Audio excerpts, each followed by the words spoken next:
আমি এখন কথা বলবো একজন নারী ভোটার সাথে। ইভিএমে তিনি এবার প্রথম ভোট দিয়েছেন, তার অভিজ্ঞতার কথা।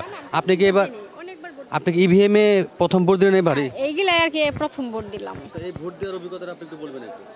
এই ভোট দেওয়ার অভিজ্ঞতা বলতে আগে যেরকম ভোট দিছি ব্লেড পেপারে ভিতর চলে গেছে, মানে কোনো সেরকমভাবে কারোর সাথে শত্রুতার ভাব নাই। আর এখানে ভোট দেই প্রায় 3-4 মিনিট জ্বলে থাকে, আমি কি ভোটটা দিলাম ওই ভোটটা দেখা যাইতেছে, মানে বা ফাঁকে থেকে কেউ দাঁড়ায় থাকলে আমার যারা আড়াল করছে বেগুনি কালারের ওন থেকে দেখা যাইতেছে যে কি ভোটে আমি দিয়ে আসলাম। তো এরকম শত্রুতা হয় না এতটুকু। বলছেন ভোটের যে গোপনীয়তা থাকতেছে না আগে। থাকতেছে না বলতে আবার কেউ যদি লক্ষ্য করে মানে নির্দিষ্টভাবে ওই দিকে আর কি বোধ হয় যে থাকতেছে না।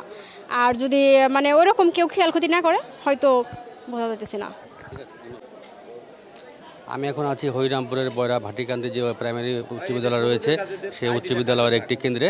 তা আমরা যেটা জানতে পেরেছি যে আমরা সকাল থেকে কিন্তু কয়েকটা জায়গায় কিন্তু যে ইভিএমের যে ভোট দেওয়ার সমস্যা, সেই সমস্যাগুলো ছিল।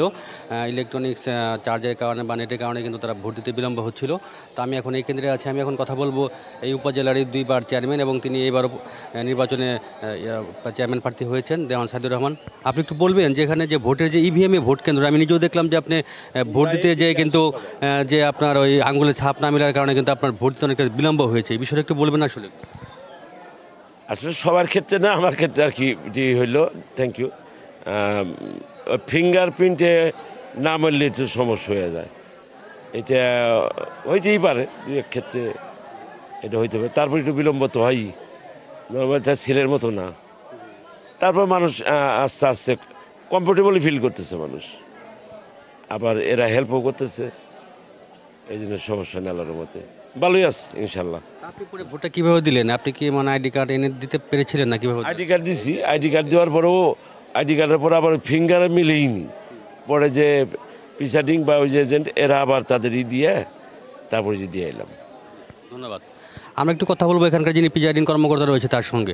আচ্ছা, আপনি একটু বলবেন যে আপনি এখানে যে ইলেকট্রনিক্স পদ্ধতিতে ভোট দিতে, ইভিএম পদ্ধতিতে অনেকটা বিলম্ব হচ্ছে, বিলম্বের কারণটা কি আসলে? বিলম্ব আসলে হচ্ছে না, সকাল থেকে স্মুথলি হচ্ছে। এখন আসলে এই যে বেলা 12টার পরে ভোটার উপস্থিতিতে একটু বেশি।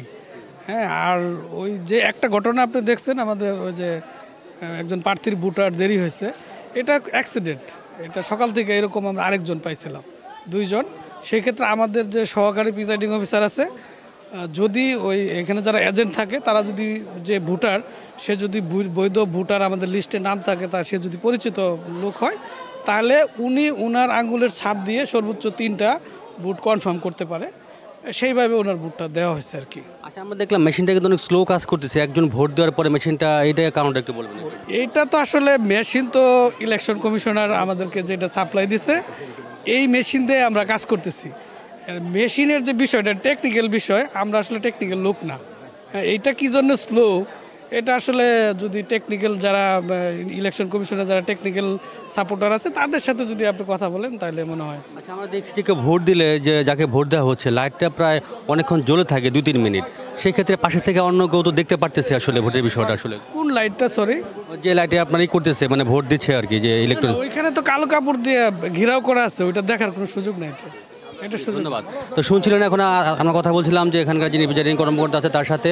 আমরা কথা বলেছি অনেক ভোটারের সাথে, তারা কিন্তু বলছিলেন যে আসলে ইভিএম পদ্ধতিতে প্রথমবার ভোট দেওয়া হলেও কিন্তু এটা একটা জটিল প্রক্রিয়া।